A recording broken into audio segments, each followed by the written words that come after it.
Ruego disculpas si me exalto, pero la verdad es que frente a todos estos atropellos, frente a la traición de más de 2 millones de muertos, de campesinos mexicanos que creyeron en que había que transformar la nación, y no solo la traición a aquellas muertes de hace 100 años, la traición a nuestras familias, a nuestras mujeres, a nuestros hijos, a nuestros nietos, es como para que a uno le hierva la sangre. No hay forma de que uno sí dé información verídica, pero es inevitable que uno se exalte y se caliente.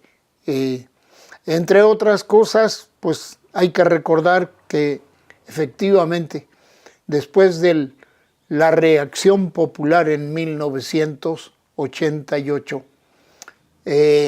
cuando incluso de los cuadros directivos del PRI se provoca una escisión en la que están encabezando, entre otros, Cuauhtémoc Cárdenas, hijo del general, y Porfirio Muñoz Ledo, mi querido maestro, notamos cómo incluso del seno mismo de los cuadros dirigentes del Partido Revolucionario hay todavía quien conserva la R y deciden enfrentar electoralmente el 1988, y sobra decir que desde cualquier punto de vista, a cualquier actuario que ustedes le pregunten, verán que resulta absolutamente increíbles las cifras de los resultados de la elección de 1988. Y a partir de ahí se da un fenómeno también de traición política, no de Manuel J. Cloutier, que era el otro candidato oficialmente perdedor del Partido Acción Nacional. Cloutier defiende en todo momento la limpieza del voto, pero entre las dirigencias del Partido Acción Nacional, totalmente documentado, de que hubo un pacto turbio entre Carlos Salinas de Gortari, el aparentemente candidato triunfador, y la dirigencia más elevada del Partido Acción Nacional, donde se distinguía Diego Fernández de Ceballos y otros nombres que no quiero mencionar, pero hay desde entonces un claro arreglo político para torcer el rumbo de la nación, y no hay más que ver los resultados en el Poder Legislativo Federal. Todos los daños estructurales que ellos llaman reformas estructurales, y que estructurales sí son, pero son daños al pacto federal, a nuestro proyecto nacional, lo han hecho juntitos.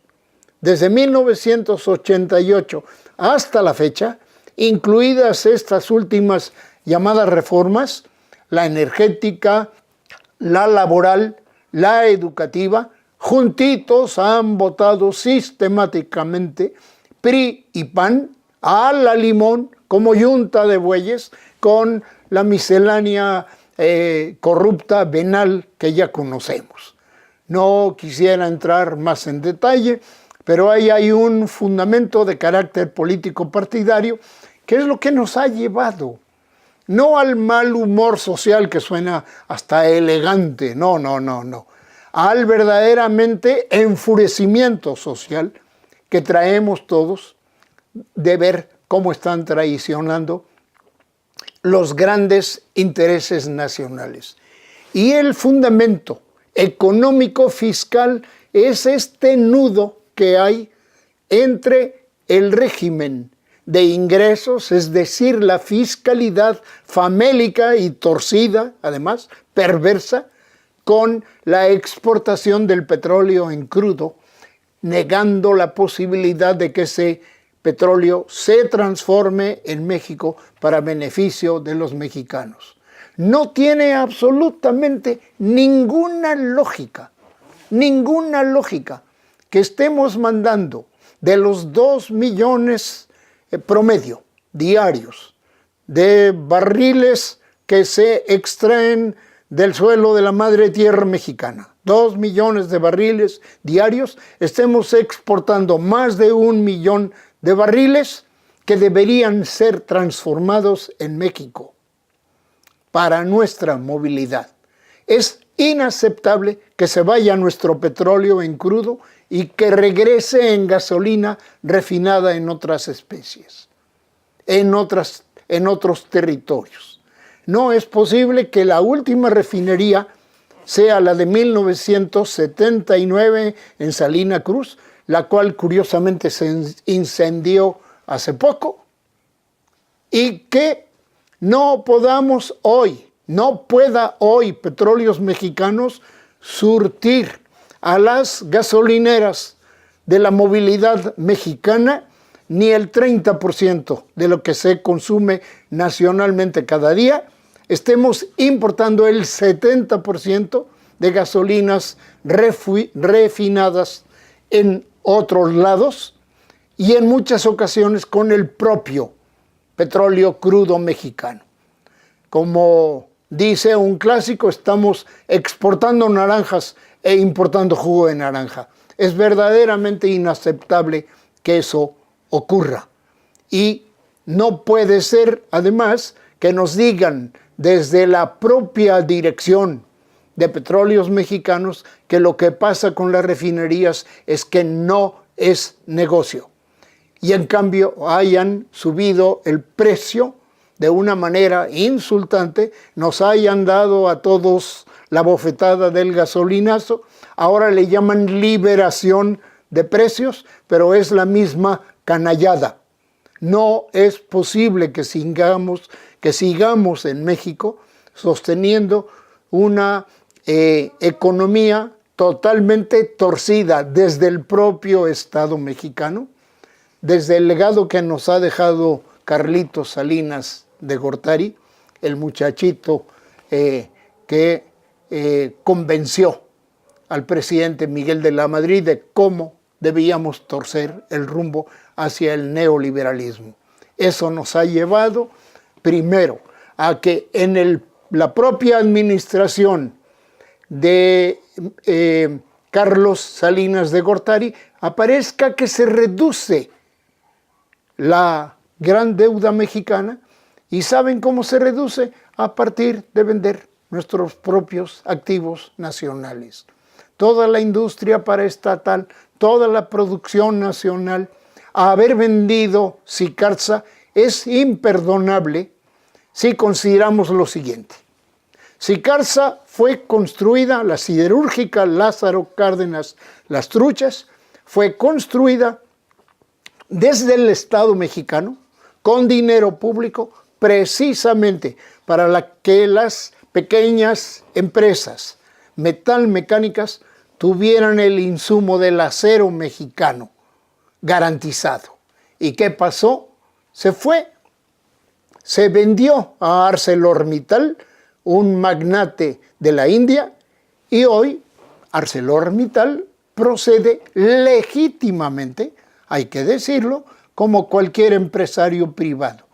Si le dan 2 pesos más por tonelada fuera, a él le tiene como empresario privado sin cuidado si se pueden o no surtir los pequeños empresarios metalmecánicos mexicanos.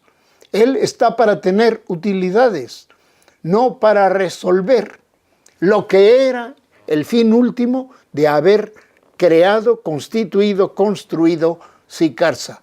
Para no hablar de muchos otros renglones de la economía nacional que han sido desmantelados. Fertimex es un crimen que hoy cualquier productor granero, sobre todo de maíz, si pretende comprar fertilizantes en la producción internacional y a precio internacional, absolutamente le resulta incosteable al precio en que va a vender después su producto, es decir, el maíz. Este es el asunto más serio. Y el otro tema, los recortes. Es absolutamente inaceptable que los recortes se estén haciendo precisamente en los hospitales de seguridad social, en la salud pública, que hoy sigamos teniendo una mortalidad infantil absolutamente inaceptable de 12.8 niños vivos, nacidos vivos, que se mueren de cada 1000 niños nacidos vivos. O sea, casi 4 veces lo que ocurre en Cuba. En Cuba el índice es de 3.2, en Estados Unidos de 6.2. Esto nos llevaría a alguna reflexión por qué se mueren más en Estados Unidos que en Cuba, pero ahí lo dejamos. Lo verdaderamente increíble es que a nosotros se nos mueran 6 veces más niños que en Japón, y todo eso sencillamente nos contestan que es porque no hay médicos, y es totalmente falso. Médicos hay, lo que no hay es plazas. Lo que hay es que se ha desmontado totalmente el proyecto Coplamar, que servía precisamente para atender a las comunidades más apartadas. Y que ahora nos salga este caballero, vean qué decente soy, este caballero, Nuño, y nos diga que va a cerrar, no, que está cerrando ya,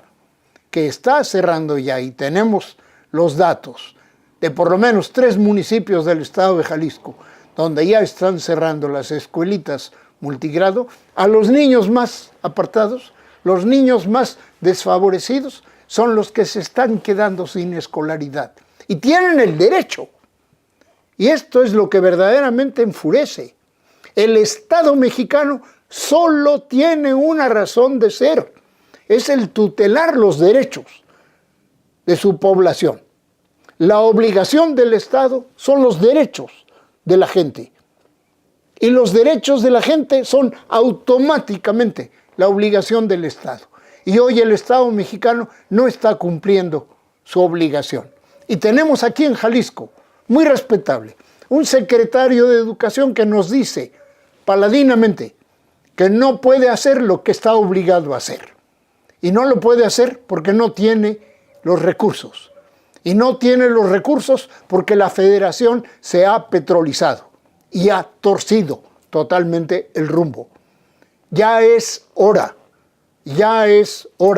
de que México retome su rumbo constitucional, su rumbo de aquella constitución que sigue siendo nuestro pacto federal y que sigue vigente en la medida de que está inconclusa. Si tenemos todavía de aquellos 4/5 partes de que hablaba el ministro de Educación y Justicia de Porfirio Díaz, don Justo Sierra, 4/5 partes de marginados, de parias, de mexicanos sin derechos, a los que no les beneficia la supuesta república, hoy tenemos la mitad. Y las cifras son oficiales. Tenemos 60 millones de mexicanos, la mitad de la nación, que viven abajo de la línea de pobreza, pero además no están incorporados al mercado. Y tenemos empresarios privados buscando mercados extranjeros. ¿Por qué no incorporan a esos 60 millones de mexicanos que podrían ser trabajadores, eficaces y prósperos jefes de familia? Ahí hay una falla estructural del gobierno federal. El agravio fundamental de la nación mexicana, eso que llama Peña Nieto el mal humor social, deriva de eso. Un régimen fiscal incompetente que no cobra a quien debe de cobrar, que no tiene impuestos progresivos, que tiene petrolizada su finanza, y petrolizada significa que está gastándose el patrimonio en vez de que haya equilibrio entre ingresos y egresos. En vez de solucionarlo para arriba, lo están solucionando para abajo, recortando escuelas, las más elementales. Vayan ustedes al Seguro Social y les contaré cómo andamos. Es verdaderamente inaceptable lo que está ocurriendo. Así lo veo yo. Y por supuesto, ¿quién es la más perjudicada? La más perjudicada hoy, para que nos acusen de populismo. La clase más perjudicada hoy por las finanzas internacionales, por el fisco, es precisamente la clase media, sobre la que está recayendo el impuesto más duro sobre la renta, sobre los ingresos. A los trabajadores ya no hay ni forma de exprimirlos más. A los ricos no los quieren tocar. No es aceptable que tengamos a la clase media mexicana totalmente exprimida, explotada, y lo cual lleva a una enorme ineficacia de la economía nacional y en consecuencia nos lleva a esta situación social verdaderamente insostenible.